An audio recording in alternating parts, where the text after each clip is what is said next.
나의 사랑만은 특별하니까. 사람들이 사랑에 대해 심하게, 어쩌면 영원히 착각하는 한 가지는 바로 사랑은 좋고 행복할 것이라는 믿음이다. 물론 그것은 틀린 말이 아니다. 그러나 대개 큰 기쁨을 주는 것들이 그렇듯 그 뒤엔 보이지 않는 짐들이 딸려있다.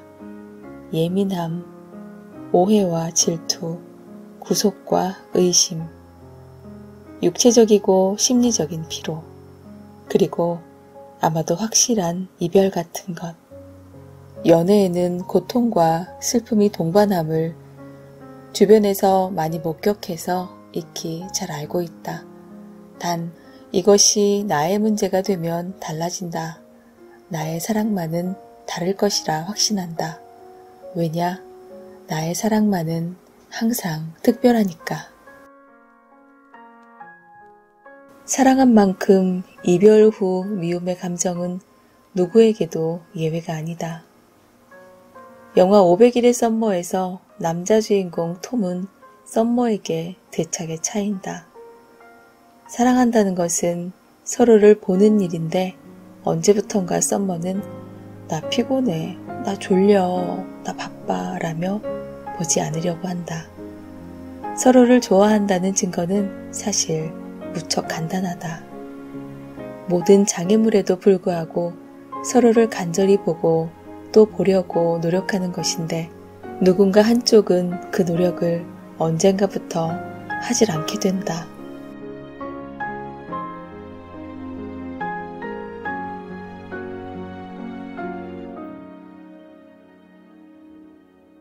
근사한 일이 일어날 것 같은 조짐이나 예감은 없었으므로 나는 방심한 채 비스듬한 시선으로 사람과 풍경 사이의 어디쯤을 무심하게 보고 있었다. 어떤 식으로든 나를 자극해준다면 짧은 글 한 편은 쓸 수도 있을 텐데 같은 건방진 생각이 없었다고 말할 수는 없다. 하지만 대체로 그때 내 안에 있던 것은 냉정하리만치 순진한 호기심이었다. 당신의 시선은 나를 향해 있었으나 눈길이 부딪히려는 순간마다 묘하게 어긋났다.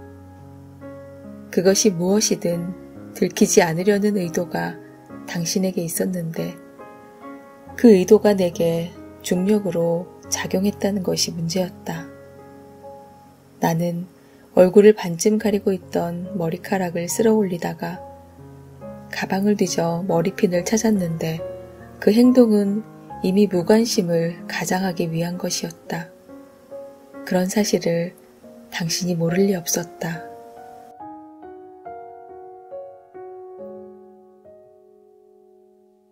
사랑의 이름으로 모든 바보 같은, 심지어 사랑이 아닌 짓들까지도 용서받았던 시절이 있었다. 이제는 아니다. 그러나 심장이 비정상적으로 뛰게 되면 뭔가가 과해지고 뭔가가 모자란다.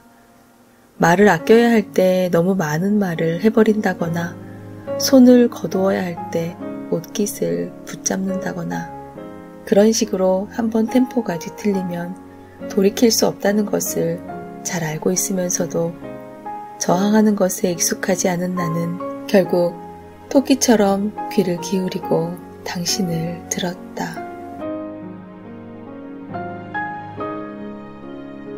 당신이 감추고 있는 것들이 출렁이다. 문득 수면 위로 솟아오르는 찰나를 낚아채기 위해 마치 캄캄한 밤의 끝에서 동그란 해가 솟아올라 모든 세계를 환하고 투명하게 밝히듯이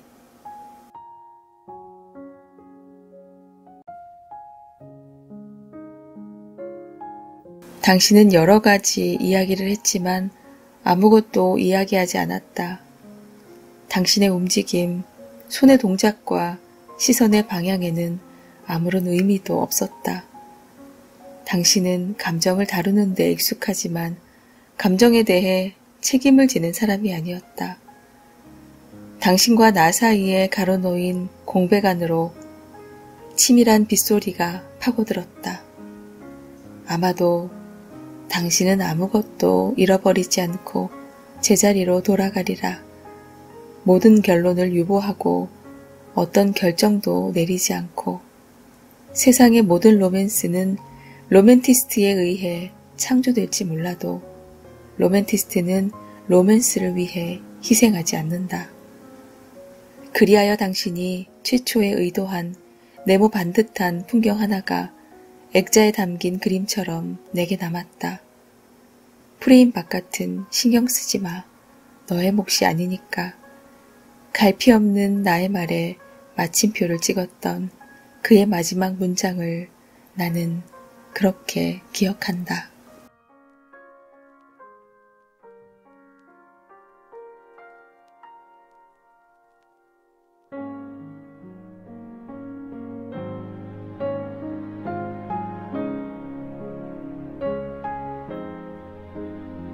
사랑을 함에 있어서 능숙함은 상대를 현혹시킬 수 있을 것이다. 현란한 말솜씨, 상대의 취향을 저격하는 화려한 외관, 누구라도 좋아할 수밖에 없는 친절함.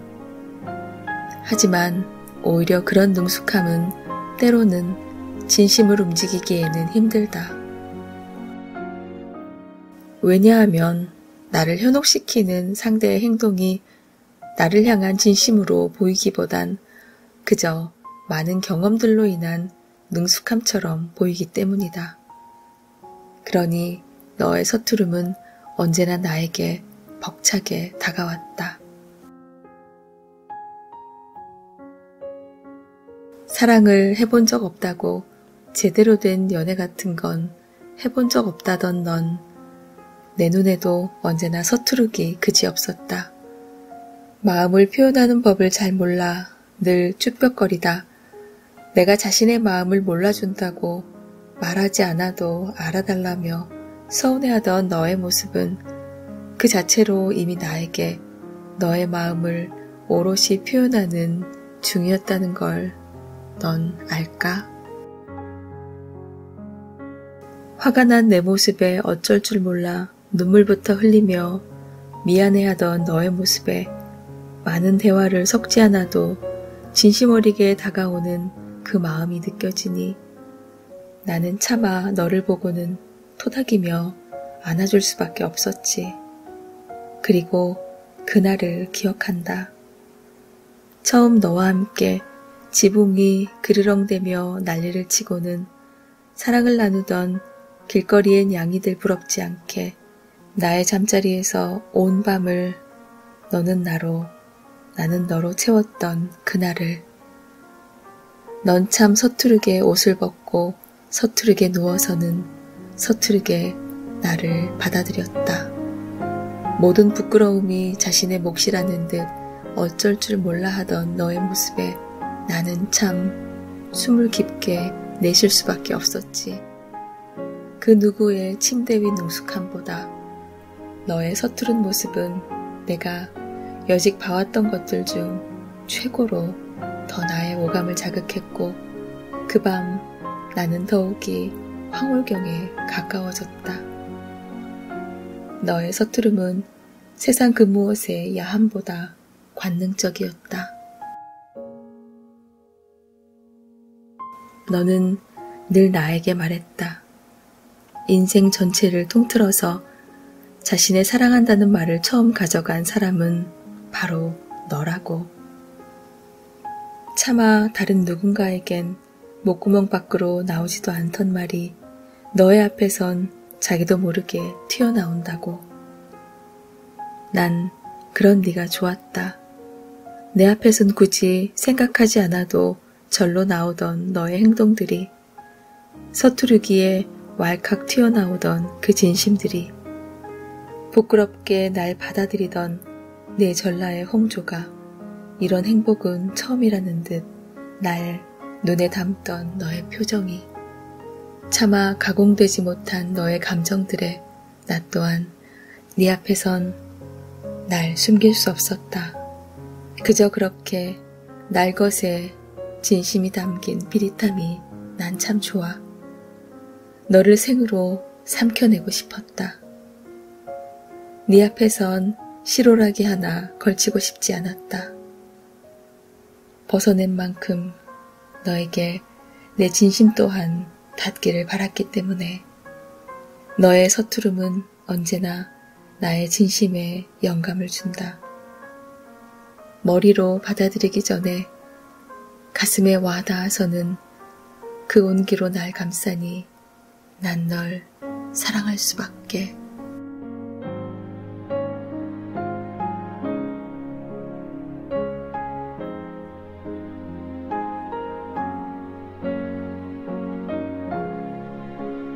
글이 동사 글다에서 파생했다고 보는 시각이 있다.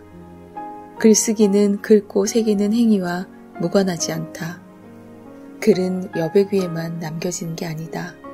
머리와 가슴에도 새겨진다. 마음 깊숙이 꽂힌 글귀는 지지 않는 꽃이다. 우린 그 꽃을 바라보며 위안을 얻는다. 때론 단출한 문장 한 줄이 상처를 보듬고 삶의 허기를 달래기도 한다. 글쓰기는 그림과 유사한 측면이 있다. 공통 분모는 그리움이다. 누군가를 그리워하는 마음을 종이에 긁어 새기면 글이 되고 그러한 심경을 선과 색으로 화폭에 옮기면 그림이 되는지도 모른다. 그리움을 품지 않고 살아가는 사람은 없다. 닿을 수 없는 인연을 향한 아쉬움, 하늘로 떠나보낸 부모와 자식에 대한 애틋한 마음, 결코 돌아갈 수 없는 과거에 대한 향수 같은 것은 마음속에 너무 깊게 박혀 있어서 제거할 방도가 없다.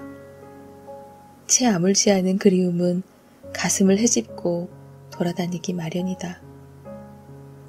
그러다 그리움의 활동 반경이 유독 커지는 날이면 우린 한 줌 눈물을 닦아내며 일기장 같은 은밀한 공간에 문장을 적거나 책 귀퉁이에 낙서를 끼적거린다.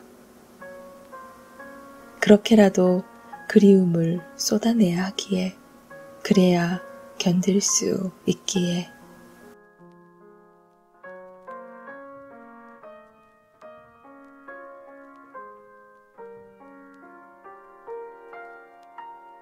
아침에 일어나 맨 먼저 하는 일은 창문의 블라인드를 여는 것, 날짜를 살피고 시계를 보고 떠오르는 얼굴들에게 인사를 하고 천천히 실내를 채우기 시작하는 푸르스름한 아침 기온 속에서 핸드밀로 느릿느릿 커피콩을 갈 때 마른 열매가 으깨지는 소리, 퍼져가는 향기, 그 고즈넉함 속에 잠깐 차분해지기, 문득 고개를 돌려 내 그림자를 바라보는 짧은 순간.